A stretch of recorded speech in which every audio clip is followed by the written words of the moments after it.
예, 안녕하세요. 여러분들 반갑습니다. 넷플릭스 종목 함께 살펴볼게요. 우씨. 여러분들 그 최근에 그 지수가 올라가는 게 아니라 최근에 뭐 종목들이 올라가잖아요. 반등해서. 근데 좀 특이했던 부분이 제가 여러분들에게 소개해드렸던 종목들이었는데요. 뭐 넷플릭스도 저번에 소개를 해드렸고 마이크로소프트도 계속 치고 올라가죠. 근데 이런 것들은 봐야죠. 왜냐하면 지금 주도주 역할을 하는 거잖아. 마이크로소프트 같은 경우는 네, 신고가 봐봐요. 그렇죠. 그 심지어 넷플릭스도 신고가 주고 있지 않아요. 예. 아니 넷플릭스는 아니라 엔비디아. 그렇지? 봐봐. 다르지 않아요? 엔비디아 최근에 올라갔다고 하지만 여기 박스권에서 움직이는 거잖아. 뭔 말인지 아시겠죠? 느낌 오시죠? 예. 느낌 오시잖아요. 신고가는 아무나 주는 게 아니에요. 예, 마르커스는 신고가 주잖아. 그렇지? 그러면 시장에서 지금 돈이 어느 쪽으로 몰리고 있다는 게 보이죠? 엔비디아로 몰리고 있어요? 마이크로소프트로 몰리고 있어요? 마이크로소프트로 몰리고 있잖아. 신고가 주잖아. 관세 이슈 있음에도 불구하고. 거기다 또 이제 지금 여러분들과 볼 종목 봐보세요. 지금 신고가 주는 게 뭐예요? 넷플릭스잖아. 그럼 당연히 돈이 어디로 몰리고 있어요? 당연히 신고가 주는 대로 몰리고 있는 거 아니겠습니까? 그러면 시장에서는 엔비디아라든지 테슬라라든지 그런 것들은 뭐 본인들이 이제 갖고 계시다 보니까 그냥 거기에 관심이 있으신 건데 돈의 관점으로 본다고 한다면 그 종목들이 핵심은 아니지. 클로 돈이 몰리는 게 아니잖아. 그러면 지금 돈이 몰리는 곳으로 봐야지. 어차피 돈 놓고 돈 먹게 하는 게 금융시장 아니겠습니까? 그럼 결국에는 뭐 돈의 흐름을 보는 게 맞는 건데. 근데 이제 저번에 말씀드리긴 했는데 마이크로소프트가 올라가는 것은 AI 때문에 올라가는 거죠. AI에 의한 매출 이익 증가로 해가지고 올라가는 거잖아. 마이크로소프트는 그치. 현실적으로 수익을 내고 있으니까. 상대적으로 구글이라든지 뭐 구글에도 뭐 제미니 예, 그거 있고 또 메타도 그런 거 있는데 신고가 주면서 올라가는 건 아니지. 근데 제가 저번에도 그때 다 비즈니스 모델 분석해서 말씀드렸지만 실제적으로 마이크로소프트는 돈을 벌 수 있는 비즈니스 모델이 있어요. AI를 통해 가지고 현실적으로. 그래서 이제 AI 근데 그 마이크로소프트는 뭐 자체 그걸 갖고 있는 건 아니죠. 자체 LLM을 갖고 있는 게 아니라 오픈 AI 거를 쓴다든지 아니면은 다른 이제 자체 LLM을 그 오픈 AI하고 묶어서 쓰고 있는데 뭐 그냥 오픈 AI라고 말씀드릴게요. 근데 결국에는 지금 이 비즈니스 모델에서 AI를 통해 가지고 돈을 버는 거는 마이크로소프트의 비즈니스 모델에만 좀 돈을 벌고 있다. 실제적으로 AI 쪽으로. 그래서 이제 그때 한번 비교해서 말씀드렸고 뭐 아니나 다를까 계속 날라가잖아. 이거 엄청 떠들어댔잖아요. 마이크로소프트 예, 비즈니스 모델에 대해서. 저는 올라간다 떨어진다 이야기 안 하잖아. 비즈니스 모델만 딱 보면 알 거 아니야. 죽어라고 떠들어댔죠. 계속 날라가죠. 돈을 벌 수밖에 없는 구조인 거. 넷플릭스도 이야기했었죠. 넷플릭스도 잠깐만 제가 이 방송을 녹화 떴었나? 궁금하네. 저는 넷플릭스를 어떻게 봤냐면은 넷플릭스는 왜 녹화를 안 떴지? 녹화를 안 떴다요. 아 녹화를 왜 안 떴지? 시간이 없어서 못 떴나? 아니 넷플릭스는 저는 이제 여러분들하고 좀 보려고 했던 관점이 뭐였냐면은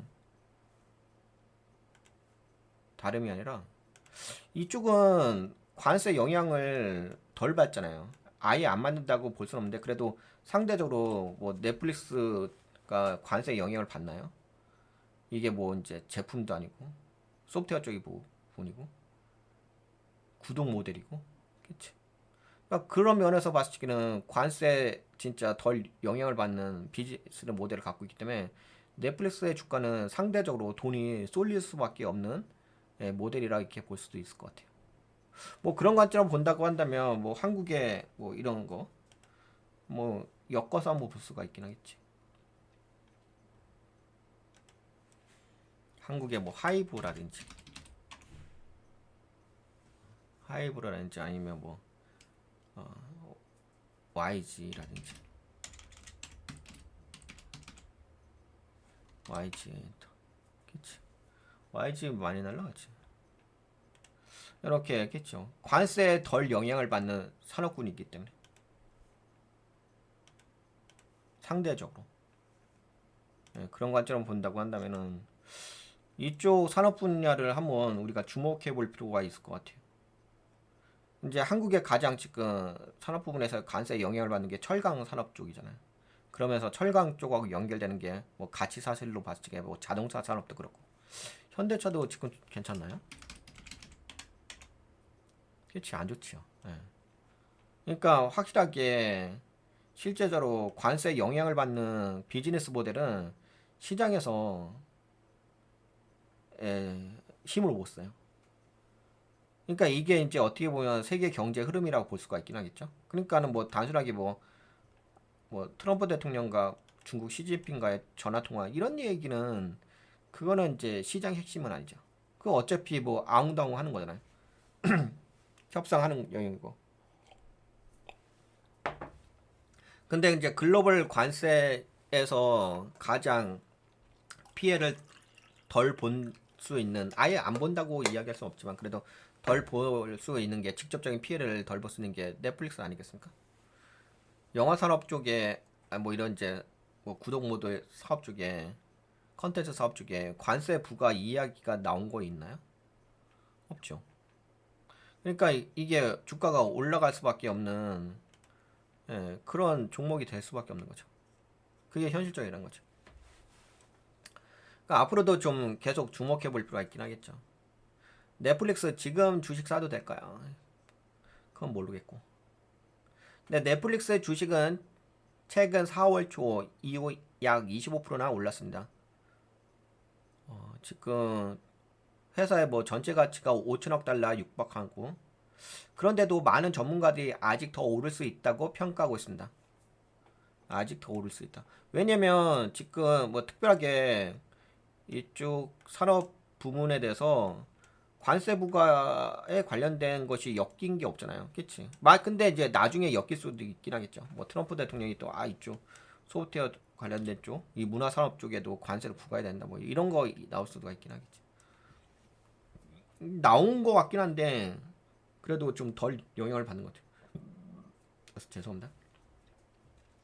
같은 기간 S&P 500 지수는 4.1% 상승, 넷플릭스는 훨씬 더 많이 올랐다. 왜 이렇게 잘 나가게 될까요? 관세 걱정 없고 위기 때도 강하다. 그리고 제가 이 회사를 저번에 한번 분석할 적에 그 비즈니스 모델이 바뀌더라고요.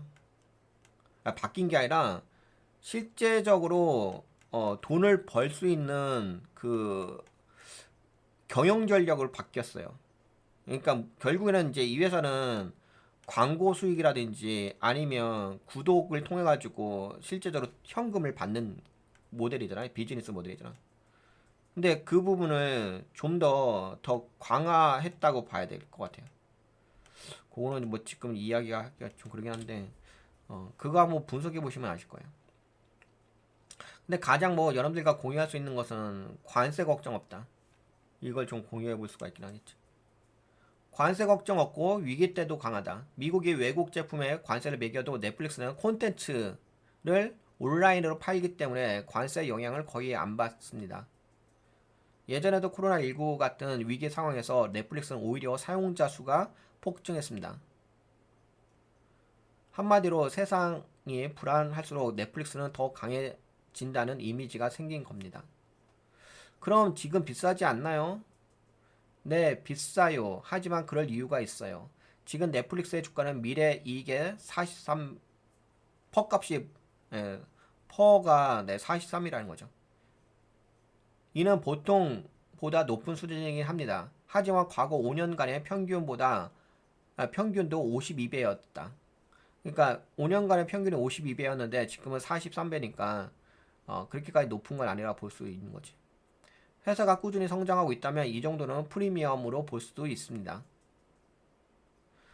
뭐 예를 들어서 스마트폰 처음 나왔을 때도 아이폰 주식도 비쌌지만 미래 성장성 보고 믿고 산 사람은 성공했죠.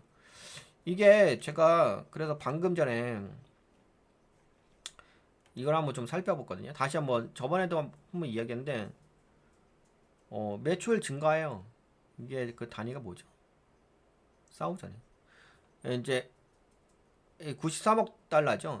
93억 달러에서 105억 달러로 증가했죠. 105억 달러로 증가했어. 매출도 증가고. 거기다 영업이익도 26억 달러에서 33억 달러로 증가했고요. 순이익도 23억 달러에서 28억 달러로 증가했습니다. 그리고 당연히 EPS도 EPS 많이 올라갔대요. 5.40 달러에서 6.76. 그러니까 실제적으로도 재무도 받쳐줘요. 만약에 돈을 못 벌면서 올라가는 것도 아니고 돈을 벌면서 올라가는 거거든요. 근데 이게 돈을 단순하게 번다는 영역이 아니라 저 돈을 버는 그 회사 경영 전략에 대한 비즈니스 모델이 무엇인가가 중요하거든요. 근데 그냥 아예 대놓고 광고 수익, 대놓고 구독 수익, 그냥 돈에 맞는 그냥 프리미엄 전략을 펼치고 있어요. 그냥 돈을 벌 수밖에 없는 그 비즈니스 모델로 만들어 버렸어요. 그래, 그거는 이제 저번 시간에 한번 이야기했어요. 저번 넷플릭스 분석할 때. 그래서 주가가 계속 그리고 실제적으로 그렇게 바꾸고 나서도 보통은 이제 약간 돈을 벌기 위한 비즈니스 모델로 바꾸게 되면은 이게 구독자 수가 좀 떨어지긴 하거든요. 근데 지금은 이 회사의 그 전략 자체가 뭐냐면 예전에는 이 구독자의 증가로 이 회사를 평가하려고 했었어요. 그래서 대부분 이런 이제 컨텐츠 회사들은 얼마만큼의 구독자들이 더 많이 증가했느냐 이게 이제 그 회사의 어떤 성장 지표라고 보았거든요. 그래서 항상 뭐랄까 실적 발표하게 되면 구독자 수가 증가했느냐 안 증가했느냐 이런 수로 이제 이 회사의 성장성을 평가를 했습니다. 근데 그때 당시에 제가 알기로는 이런 평가 있잖아요. 이런 이제 인덱스 값, 이런 가치 수단의 값, 아예 구독자 수를 언급을 하지 않습니다. 이걸로 해가지고 뭐 어떻게 봤다, 컨텐츠 봤다 이렇게 이야기하는 게 아니라 그냥 돈을 벌었느냐 안 벌었냐. 근데 이런 관점으로 회사의 어떤 그 성장 지표를 바꿨어요. 그러니까 아예 그냥 돈 관점으로만. 그냥 뭐 구독자 수가 늘었어요, 떨었어요 그런 관점이 아니라 예전에는 그런 관점이었지. 근데 지금은 그런 관점은 아니라는 거지. 그러니까 아까 보셨다시피 실제로 돈도 벌었잖아요. 넷플릭스가 앞으로 돈 벌 방법은 뭐가 있나요? 광고 요금제 여러 가지가 있어요. 광고 요금제, 스포츠 중계, 넷 그다음에 오프라인 공간 뭐 체험형도 있고 뭐 글로벌 성장. 지금도 사용자가 3억 명 넘지만 7억에서 10억 가구까지 늘릴 수 있다고 추정하고 있습니다. 근데 그렇죠. 사용자 수도 지금 7억 명에서 10억 명으로 늘릴 수 있다. 아마 그것도 했을 거예요. 이 회사가 어떤 것도 있냐면 예전에는 뭐 이제 하나의 아이디 갖다가 여러 명이 써가지고 넷플릭스 컨텐츠를 이용하는 것을 허용이 됐었어요. 근데 이게 아마 한 개 아이디 갖다가 여러 사람이 쓸 수 없게끔 그런 어떤 장치도 했, 했다고 봤거든요. 분석을 했거든요. 그러면서 실제적으로 이제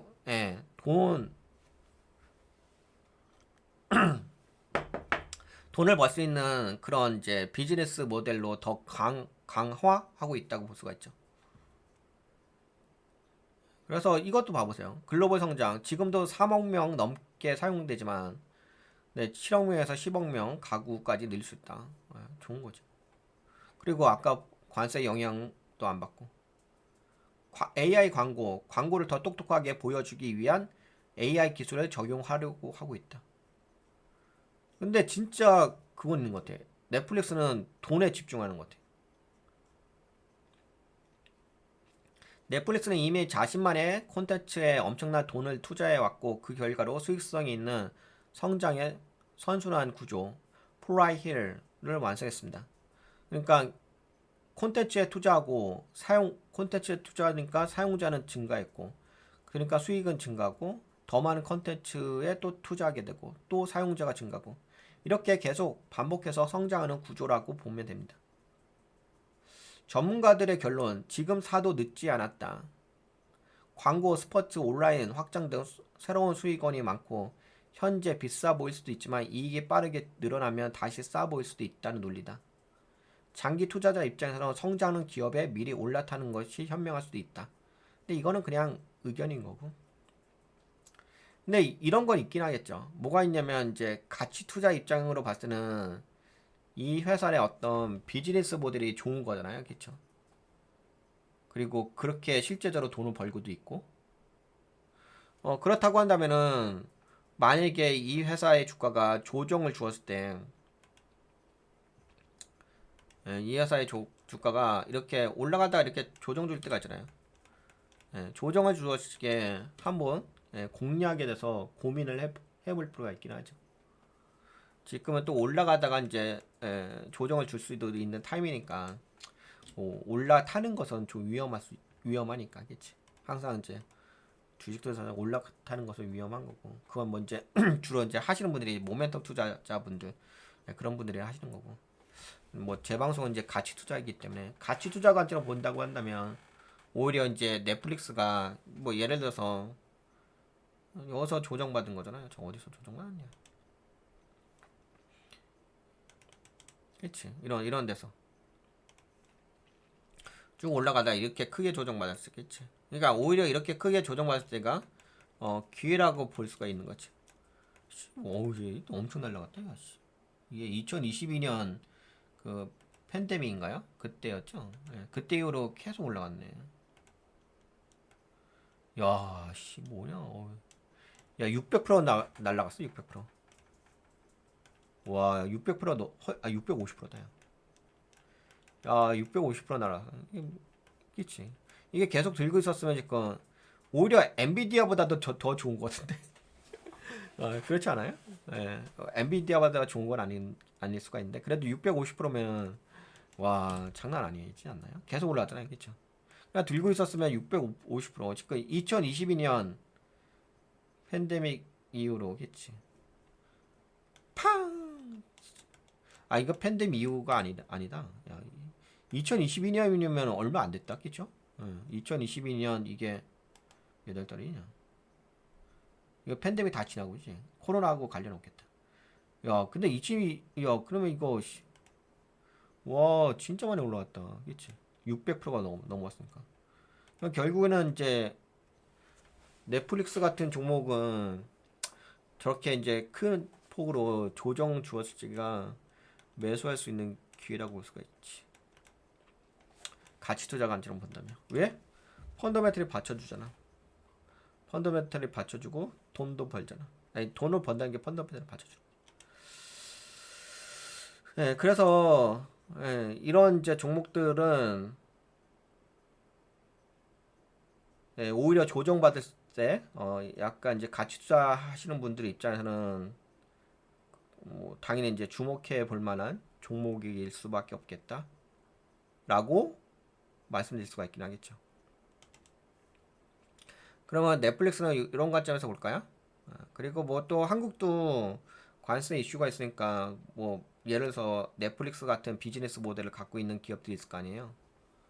넷플릭스 같은 비즈니스 모델을 갖고 있는 기업에 또 한국 기업 중에서 좋은 기업이 있으면 그리고 실제적으로 돈을 버는 기업이 있으면 또 거기에 펀더멘털을 맞게끔 또 투자 전략을 가져가면 되겠지. 그렇습니다. 네, 넷플릭스는 여기까지 볼게요.